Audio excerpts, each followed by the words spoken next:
Bom dia a todos do nosso canal aqui, Enfermagem, Urgência e Emergência. Esse vídeo que eu vim gravar para vocês, eu vou abordar aqui a avaliação da dor torácica. Muita gente confunde quando algum paciente, alguma vítima, quando chega ao hospital ou quando é atendido no seu domicílio, a dor torácica. Então a dor torácica ela não é exclusivamente uma angina pectoris. Existem outras causas. É necessário que nós, profissionais de saúde, nós tenhamos esse conhecimento que existem outras causas da dor torácica, como esofagite, pericardite, hérnia de hiato, a própria angina que causa o infarto agudo do miocárdio. Então, é muito diversificado. Então, nós vamos abordar aqui as principais dores torácicas que pode ser confundida aqui com infarto agudo do miocárdio, tá certo? Então, vamos aqui abordar todas essas que eu citei aqui e algumas outras, tá? Até a ansiedade também, ela causa essa dor torácica, só que ela tem a característica dela. Nós vamos falar aqui a característica de cada uma delas para vocês, tá? Então vamos aqui para a nossa aula.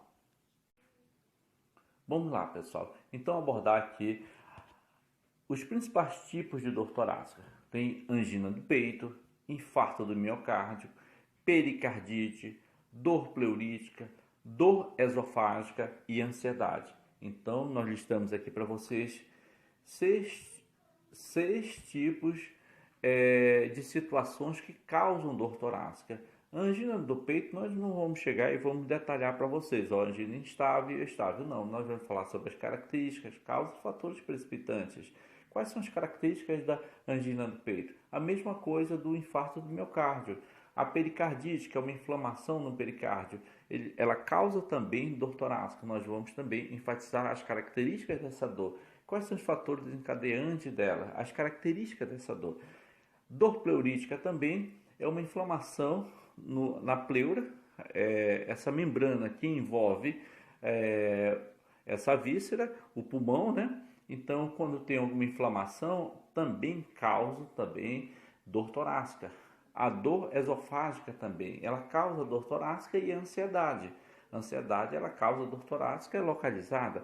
Então, nós vamos diferenciar esses 6 tipos aqui de dor torácica. Então, o principal objetivo é diferenciar para que nós, enfermeiros e o pessoal da enfermagem, tenham essa capacidade mais aguçada para que nós possamos identificar com maior perícia cada um desse tipo de dor. E assim vai facilitar a nossa assistência de enfermagem, tá certo?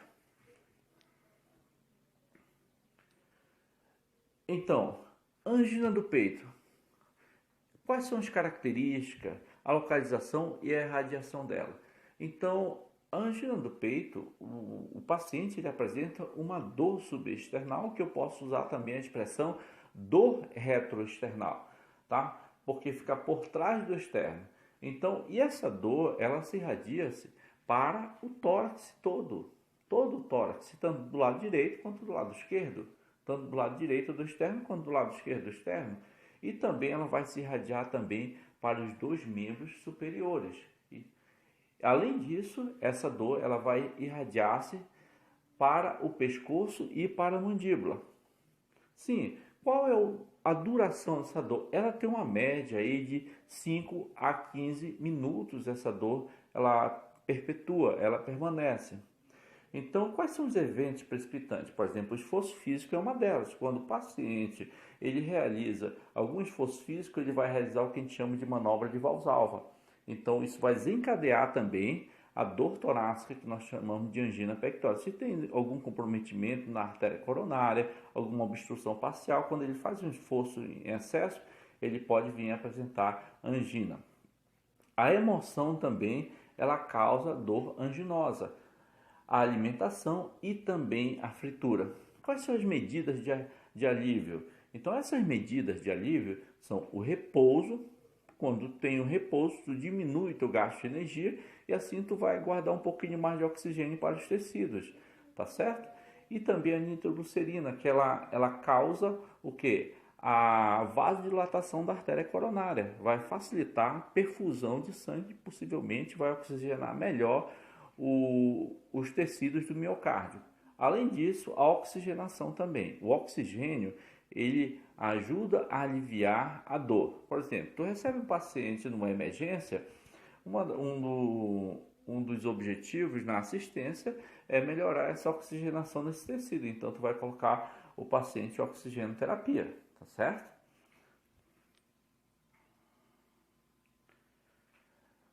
No caso do infarto do miocárdio, quais são as características dele? Também tem dor subesternal ou retroesternal, ou sobre o precórdio, ou sobre a região precordial, ou sobre essa região do peito, tá? E também apresenta dor nos ombros, tanto do lado direito quanto do lado esquerdo, como a figura está mostrando aqui, e também em ambas as mãos, tá? Ou seja, tem dor torácica, tem dor no peito, subesternal ou sobre o peito, tem dor nos ombros e também nos dois membros e chegando até também as duas mãos.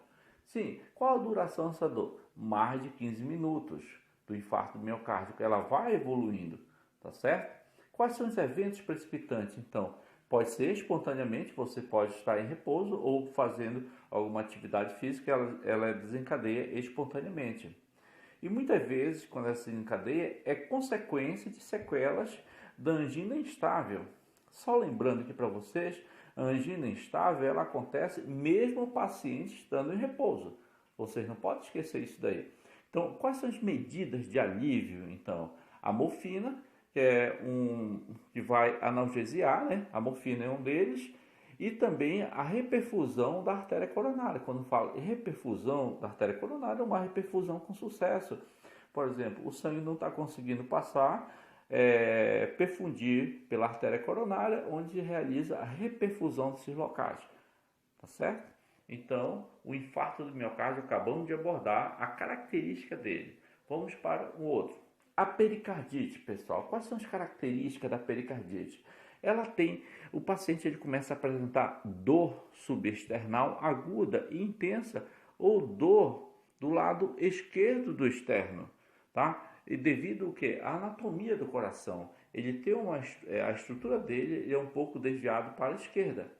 E a pessoa começa a referir também dor no pescoço, no braço, nas costas, sendo que a duração dessa dor ela é intermitente. Como intermitente? Ela pode acontecer essa dor, depois ela passar por um período assim, que o paciente passa por um período de alívio, sem dor, depois essa dor ela volta de novo, ou seja, intermitente essa dor. Quais são os eventos precipitantes?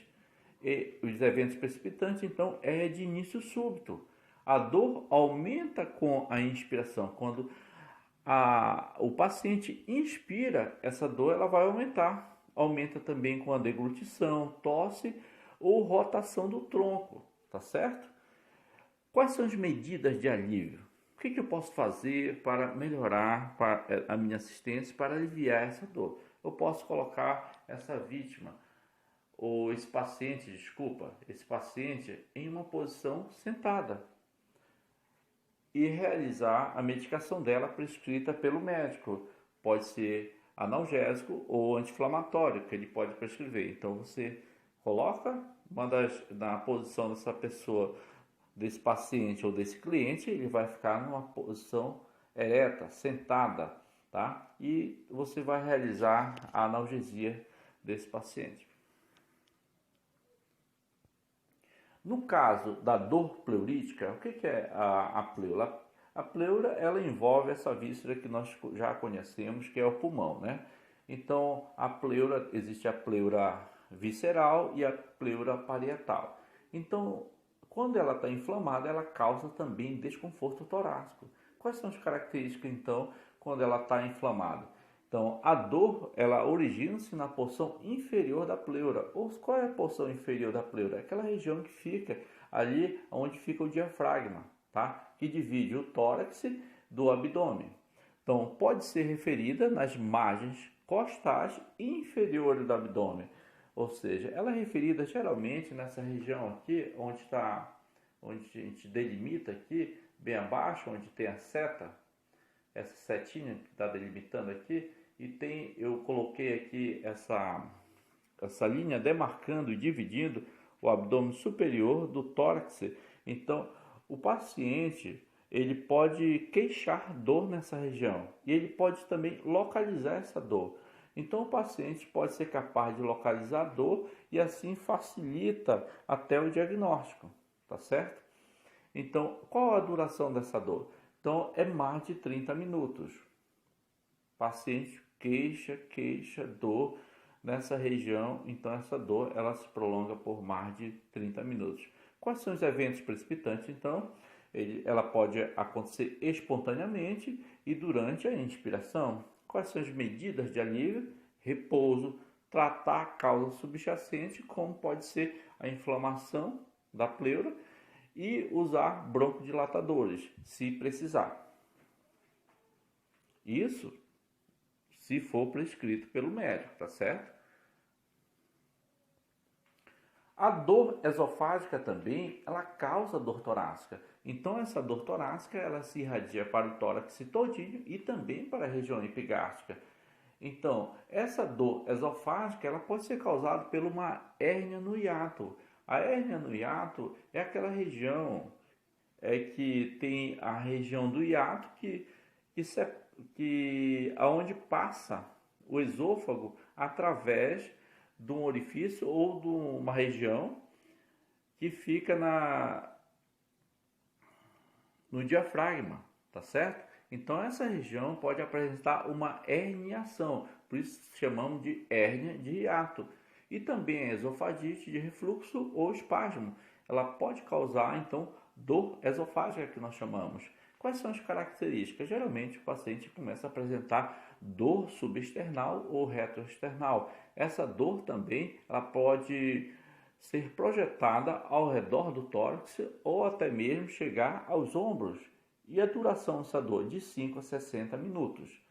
Quais são os eventos precipitantes que desencadeiam essa dor? Então, quando o paciente deita, quando toma líquido frio e também realiza atividades físicas, exercícios, e ele já tem um problema. Então, além disso, pode ocorrer de forma espontânea. Ele pode estar em repouso e essa dor ela pode acontecer, ser desencadeada de forma espontaneamente. Quais são as medidas de alívio, então? Então, alimentos e antiácidos. E também ele pode usar a nitroglicerina prescrita pelo médico para controlar os espasmos. Ansiedade, pessoal. A sexta causadora de dor torácica, que nós temos que conhecer todos os principais causas de dor torácica, assim a gente consegue distinguir o que é angina, o que não é angina, o que é infarto, o que não é infarto, tá certo? Esse é o meu principal objetivo, trazer para vocês aqui, para vocês conhecerem todos esses desencadeadores de dor torácica, assim facilita o nosso trabalho. Então, no caso da ansiedade, ela tem a seguinte característica: a dor ela fica sobre o tórax e não se irradia. O paciente ou o cliente ele começa a sentir aquela dor, só que essa dor ela não progride, ela fica sempre localizada ali no tórax. Por isso que essa imagem aqui, que ela está aparecendo aqui ao lado, ela está caracterizando isso daí. Sempre essa dor ela fica aqui, ó. A paciente sempre fica queixando dor. E essa dor ela não progride. A duração em média de 2 a 3 minutos dessa dor, o tempo de evolução dessa dor. Quais são os eventos precipitantes? De repente um estresse, teve uma briga ou preocupação, tá? Então desencadeou esse fator estressante e essa paciente ou esse cliente começou a apresentar dor torácica. Então, que é muito comum também quando o paciente tem algum desequilíbrio também emocional, que ela pode vir apresentar essas dores torácicas também. Quais são as medidas de alívio? Então, remoção do estímulo. Qual é a remoção do estímulo? Do estresse. De repente teve alguma discussão com o marido, com a esposa, ou alguma situação, algum fato que vem a perturbar a pessoa. Então, a remoção desse estresse, tu trabalhar a parte psicológica para que essa pessoa, esse paciente, ele possa relaxar, tá certo? Então, pessoal, o meu objetivo aqui nesse vídeo é trazer para vocês esses 6 pontinhos aqui que vai ajudar a gente a reconhecer o que é uma angina pectoris, o que é o infarto realmente do miocárdio, para a gente não confundir. Tá? Então, quanto mais a gente amplia nosso conhecimento, melhor ainda para o paciente. Um abraço a todos, um bom dia a todos, inscreva-se no nosso canal, tá? Dê um likezinho e compartilhe esse vídeo com os colegas, amigos, avise, e que nós vamos estar todo tempo postando aqui vídeos para vocês. Um abraço a todos e um bom dia.